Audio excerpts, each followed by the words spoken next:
Samsung Galaxy Note 10 Plus in 2022. Still worth it? Top 5 reasons to buy a Note 10 Plus in 2022. The year is 2077. Does the Note 10 Plus still rock it? The universe have gone through the heat death and has now started a new cycle. But the Note 10 Plus, should I buy it now? Fine, I'll buy the goddamn phone. So, after listening to many reviews on YouTube, I decided to get a Galaxy Note 10 Plus to experience it myself. And my verdict is, it's alright. It's just alright. Now, I don't think I need to say much about the specs of Mr. Popular here. I mean, it's almost a 4 years old device at this point, with reviews still being made about it up to literally now. So I'll just slightly mention the specs when I'm talking about my experience using the phone so far. First of all, the display.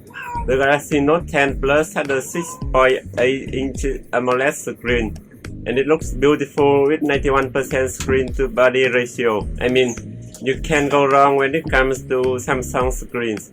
The whole phone build is beautiful. In fact, Gorilla Glass front and back with aluminum frame. And it is very light and thin too. There's people who buy iPhone just to show off wealth, and there will be people who buy the Note just to show off how good it looks. The Note series been going with a curved screen to the side look since the Note 10, I think. It just looks different from all the other matte flat face phones out there. The screen has the effect of making the contents look like it's coming up from the back of the phone when you scroll horizontally. And there's also the borderlight feature.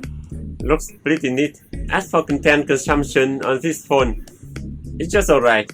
One of the drawbacks of this screen is that it only has 60Hz refresh rate, which can be a noticeable downgrade if you have the chance to experience a 120Hz screen. I have not, and I find this screen great so far. Refresh rate aside, this one has a very high resolution, and is capable of HDR10+. You'll love to watch content on this phone, that is, if you don't mind a little shade and distortion at the curved borders. I mean, that's not where the main content is, so who cares? The speaker is just alright, by the way. There's only one speaker vent down at the bottom. It's loud enough, but certainly can be better. At the price of $350, you can find a lot of phones with higher refresh rate, but not many can beat this one in terms of resolution. So it depends on which quality you value more, I guess. Next, let's talk gaming on this phone. One of the reasons the Note 10 Plus can still be considered relevant till this day is that mobile games are just not demanding in terms of processing power. Equipped with a Snapdragon A55 chip and Adreno 640 GPU, it can run pretty much all of the most demanding mobile games there are, and probably for years to come. There's another version of this phone that comes with a Exynos CPU, by the way. Make sure to only get the Snapdragon version, since there's a significant difference in performance between the two CPUs.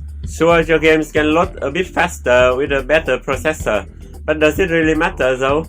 I still remember waiting half an hour for the Sims to load on my old PC. Why is it so important now that your games load 1 or 2 seconds faster? The only real limit when it comes to mobile games nowadays is how much storage space you have, of which this one has plenty. 512 GB of storage in the highest configuration, and you can even extend it further with a micro SD card. You can benefit from its high memory too. 12 whole GB of RAM. You can switch out to check your messages, get a quick look at social media, and then go back and your game will still be there. You can honestly use this as your gaming phone on budget. If you're into emulation, then better CPU certainly helps, but that's out of the scope of this video. Now the camera.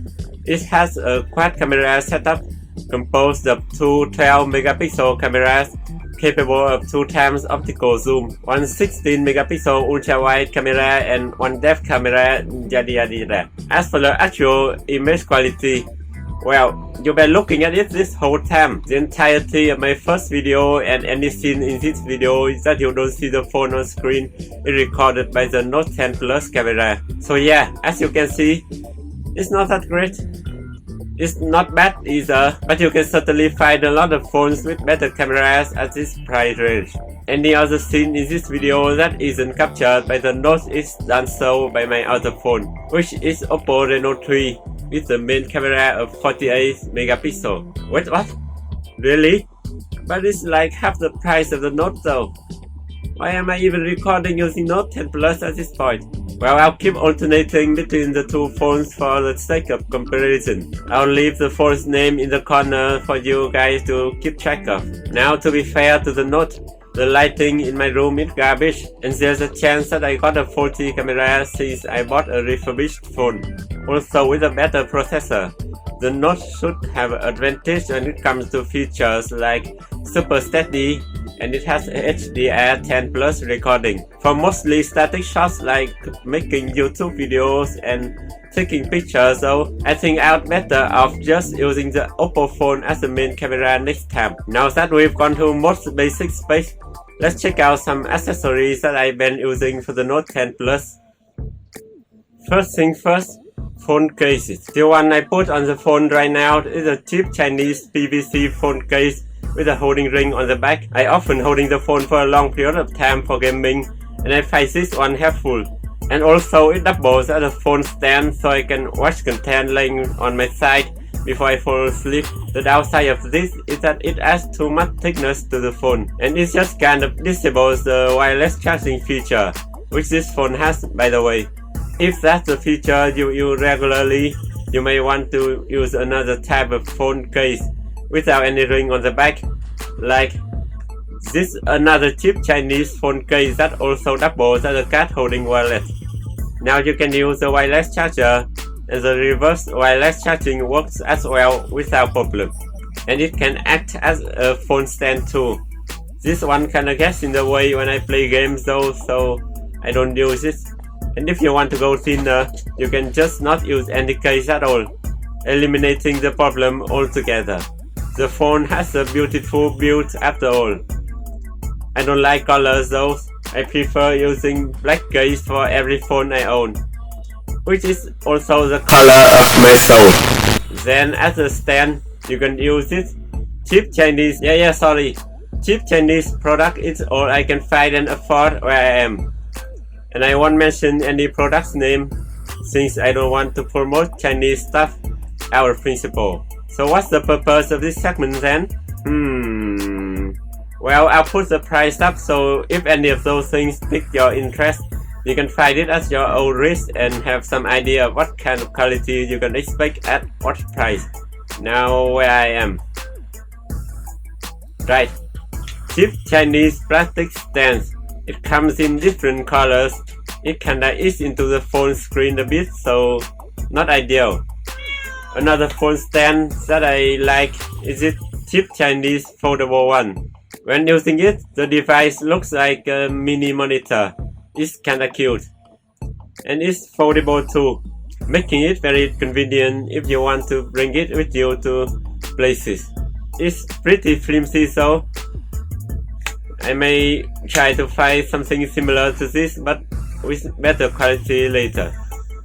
Speaking of charging, the Note 10 Plus supports up to 45W quick charging, something that you won't see in later iterations of the Note for some reason. The charger that came with the phone probably doesn't support 45W charging though, so for that, I bought this, not a Chinese cheap charger. Yay! This is a charger from Anker. Hey, a recognizable brand name for a change. I can put the Amazon link for this in the description, right? Anyway, this one supports different wattage output depending on where and how many devices are plugged into it. Now I heard that quick charging may reduce the battery life, but ever since I bought this charger, 45W charging is all I ever use. It's just too convenient, you know. Apparently, the color of the charging icon changes depending on the wattage too. That's pretty neat. Here's normal slow charging. Here's 25W charging.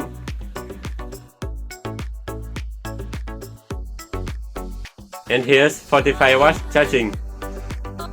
The charger supports up to 65 watt charging, so you can use this to charge some kind of laptop too. Good stuff. The last of the accessory is also the one that I have most problems with. Screen protector. Because of the curved screen, it's very hard to find screen protectors for this phone. There's no usual tempered glass where you can just put it on and it will stick to the screen on its own, like with the flat screen phones. And even if there are, it will certainly not be cheap. So after much of searching and purchasing, I found two types of screen protectors that work with this phone, and I'll show you how to apply it right now. The first one is what is called a PPF film. It's basically a thin piece of soft film you paste over your phone screen. I'll show you how to do it before talking about the pros and cons of this. So first, let's remove the old film that I've been using.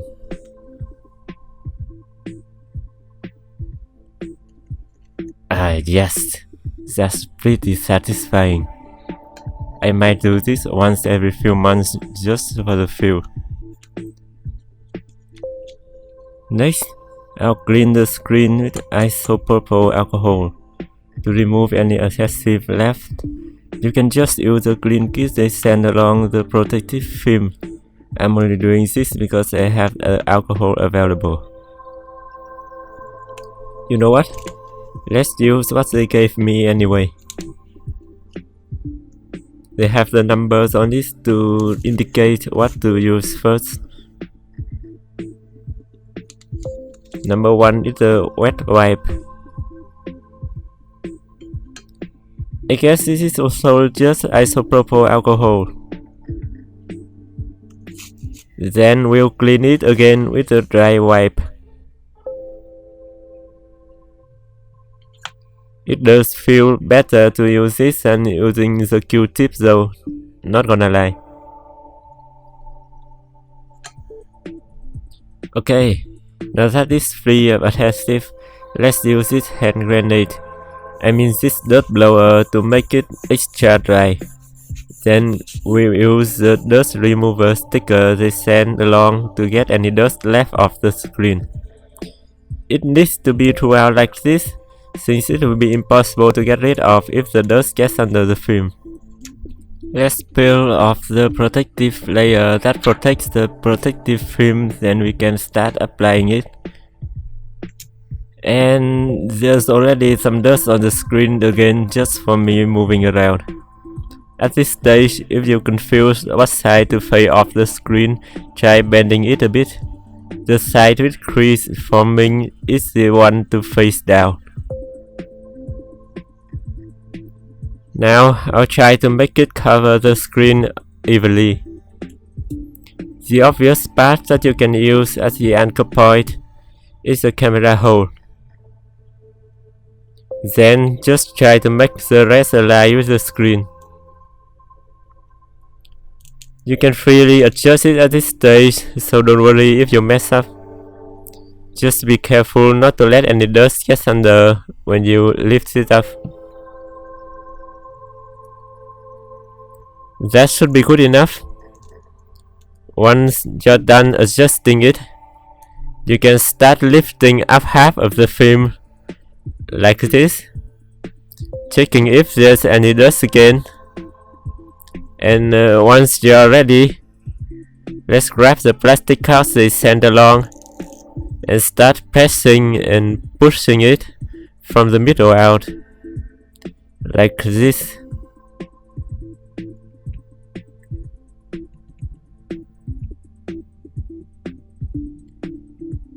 If they don't send you any plastic card, just any card you have will work fine, like an ATM card or anything.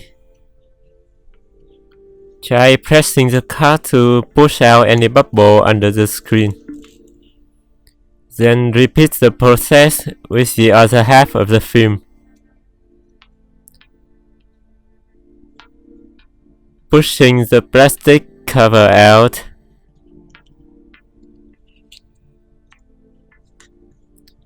Pushing the bubbles out.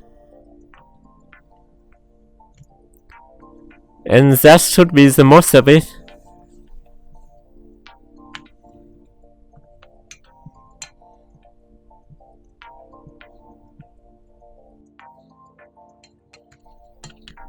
Now, use your fingers to press the film down at the curved side of the screen.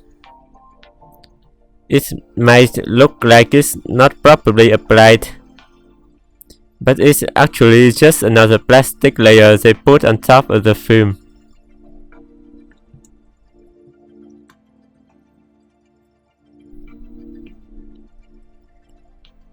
Remove the last layer of plastic, and you're done. Let's turn the phone on to see how it actually looks.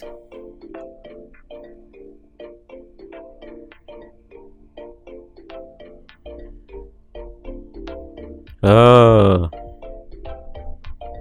it's not bad at all. Seems like I have applied a matte version of this film. I've been using the smooth version before and was prepared to shit on this, but honestly, the matte version looks surprisingly good. Way less glare on the screen. It will add the paper film when you're using the pen on it too, if you don't mind the pen tip wears out. I may have to order another couple after this. Now you can see there's a crease in the middle, but this is a soft film. Any imperfection except for dust particles will go away after a while. Now, one of the advantages of the PPF film is that it's relatively easy to apply compared to the other types that I'll show you later. It will protect your screen from all kinds of scratches, but basically has no effect against strong impact. Also, it's thin enough so it doesn't affect the ultrasonic fingerprint sensor under the screen. The cons are it gives a rubbery feeling under your fingers. And if you hate that soft feeling of the S Pen tip, you're gonna hate it even more on this film. Also, if you want to buy it, maybe try this anti-glare version. This is how the normal version looks under extensive use, by the way. So yeah, let's move on to the next type of screen protector. There's this conversation about whether you even need to use a screen protector anymore, or even a phone case for that matter. I mean, fair enough. Gorilla Glass, front and back. Phones never been this durable before. But well, look at this screen. That's how it looks when it comes from the shop. Full of tiny little scratches. I mean, it's kinda hard to show it on the camera, so you have to take my word for it. It's a refurbished phone, so I can't really complain. Boy, these kinds of scratches are totally possible. It can still be scratched if it falls down on the sand or face down the road. Since there are minerals in the sand, they can be harder than the glass. Now I'm kind of shut in, so normally I won't worry about it. But since it was already scratched when it came in, so I need to use it for cosmetic purpose. The second type is that UV glue curved glass screen protector. The process of applying this is a whole lot harder. Here I'll show you. So again, I'll use the isopropyl alcohol first. Let's turn the phone off. It can be distracting when it keeps flickering. Let's see what we have here.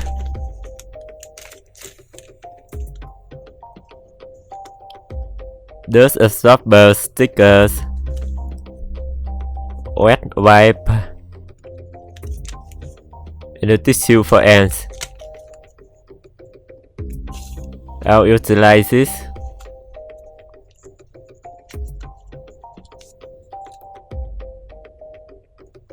Clean all adhesive off.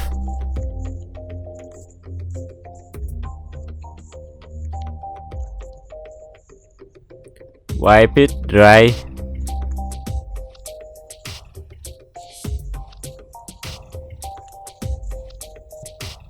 Hand grenade it. All the basic preppings. Now the important part. We use the guide stickers that came with the dust absorber. Normally, I never understand what use do they have, but they are actually helpful in this case. We use them to cover every hole on the top and bottom part of the phone.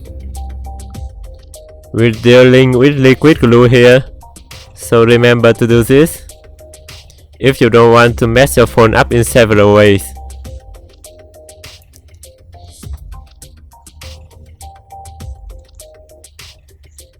Speaker, mic, SIM hole, pen hole, and USB port. Maybe the buttons too, if you want to be extra careful.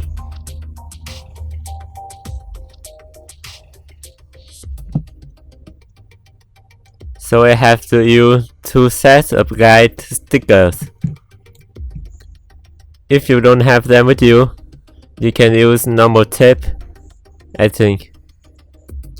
Those stickers have pretty appropriate size for this task, so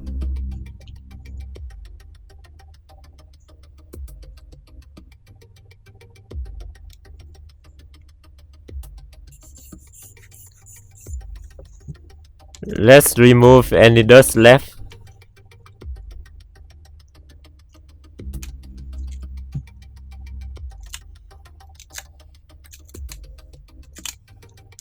Then we can move on to the main part.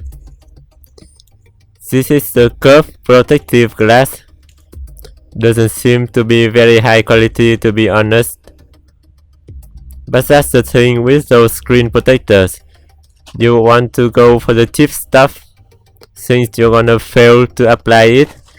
Guarantee. At least for the first couple of attempts. And it's only here to tank the damage in your phone screen stat anyway.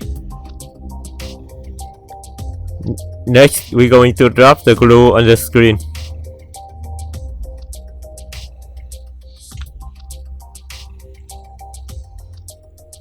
Then we'll quickly remove the plastic layer and lay the glass on top of the glue.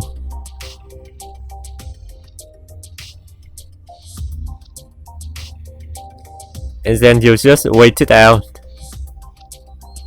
Don't try to adjust it at this point, even if you don't have it properly aligned with the screen. Just patiently wait for the glue to spread out until it's filled every part of the screen. A few minutes later. As for how should you pour out the glue, from my experience, just pour it into a big blob in the middle of the screen. I've tried 2 blobs, each mark, long strip. They all result in bubbles under the glass, so simple is best, I guess.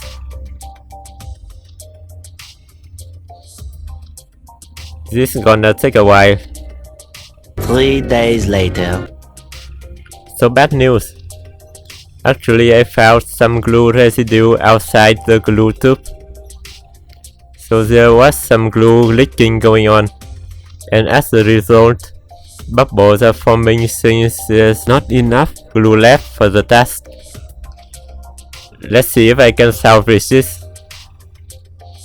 From my experience, if you gently push the glass out like this, you can let the bubbles get out from under the glass without forming new ones. I don't know if it works to this extent though.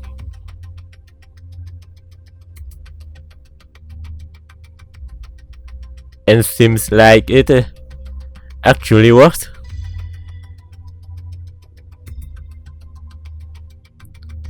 Oh my god. Did I just discover a fail-proof method to apply this?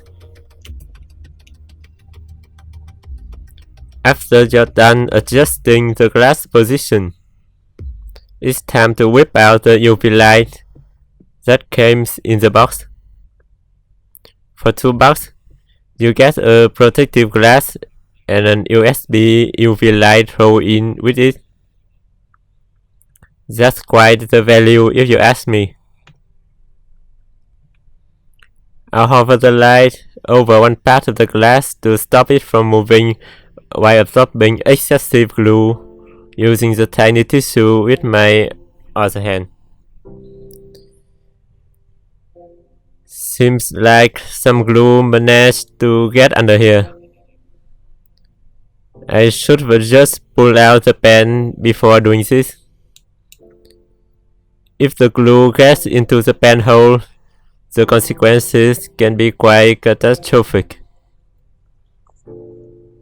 It's all fine though, if you clean it before it solidifies.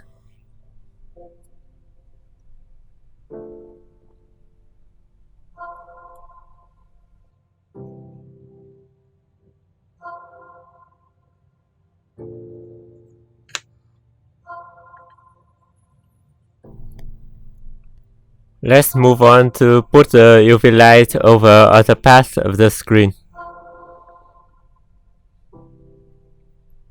The glue drying process gonna take a while too. A few moments later.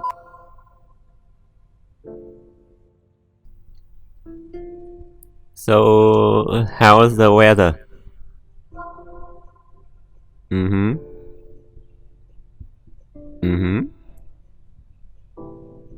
2,000 years later.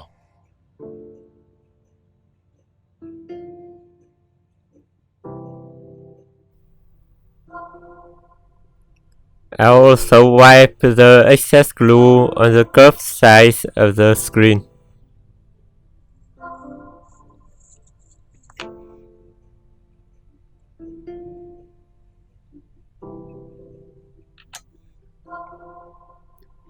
Try not to overdo it though. If you absorb too much, bubbles may start forming again due to the lack of glue.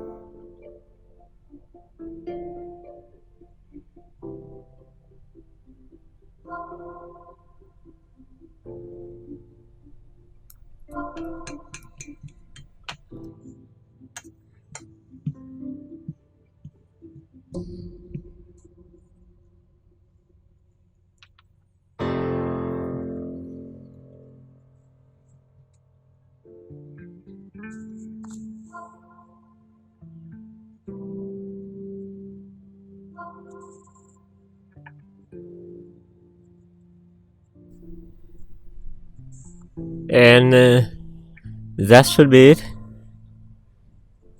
Let's see how it looks with the screen on.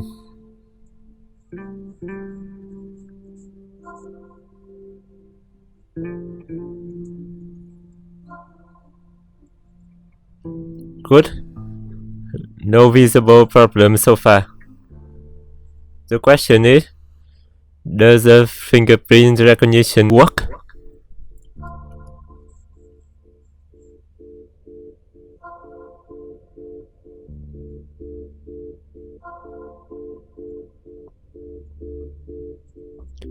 Okay, so it's registering,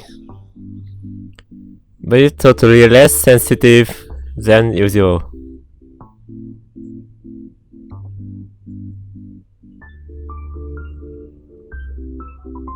Let's see if it works from the lock screen.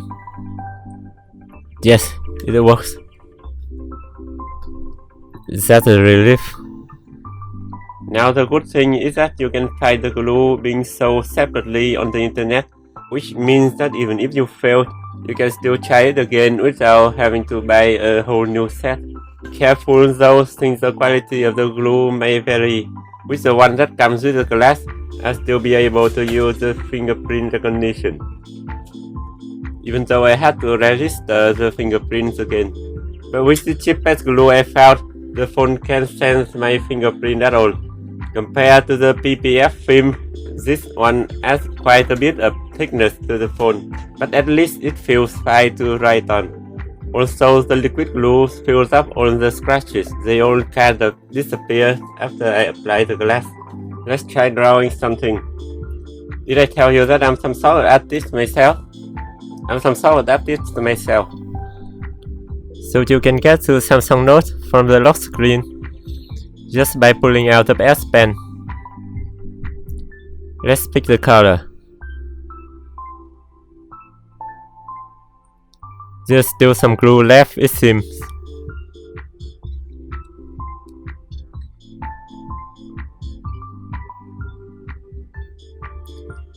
We'll start with a green line. That's going to be our grass field. Next, using the white color,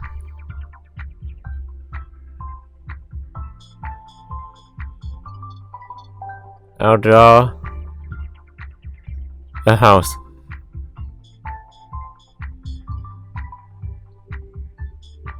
Yes, beautiful. Let's give it a roof. And of course it's going to be red and triangular. There's no other way to draw it. And you can't forget this. Using yellow.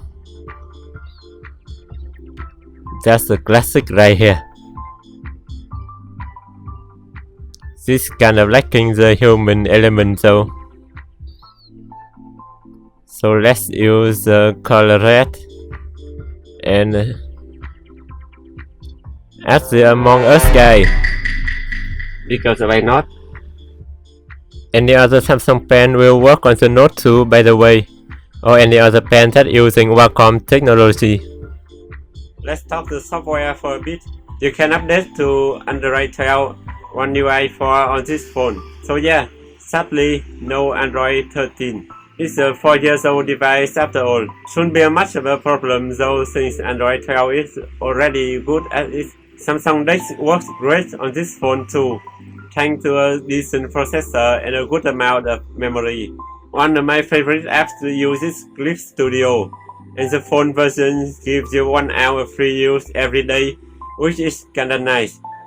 It's not the case with the tablet version though, probably because they know there's not a lot of people drawing on the phone for an extensive amount of time, since the drawing experience on a phone screen kinda sucks to be honest. They've just switched to the subscription model on the PC version too, which is a shame. I'm not going to discuss this further though. The video's been going long enough and it's not really relevant.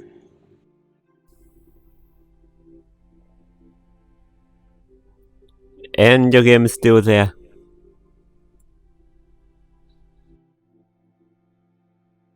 So yeah, in conclusion, I guess I'm happy with the purchase. And if you're an S Pen user like me, you would probably be satisfied too. But if you want a good camera or high refresh rate screen, at $350, you can absolutely find a better phone that suits your liking. Unlike the Tab A H.4 that might not have the highest specs, but its unique screen size alone makes it my favorite device of recent time. I don't feel attached to the Note 10 Plus at all. I will totally switch to the newer version of the Note when I have the money for it. So I upgraded from using the phone mic to a cheap Chinese mic. The audio should be a bit better now I think. A dedicated camera is too much for me right now, so we'll be stuck for the phone camera image quality for the time being. I wonder what can I upgrade in the next video. Alright, remember to click like and subscribe.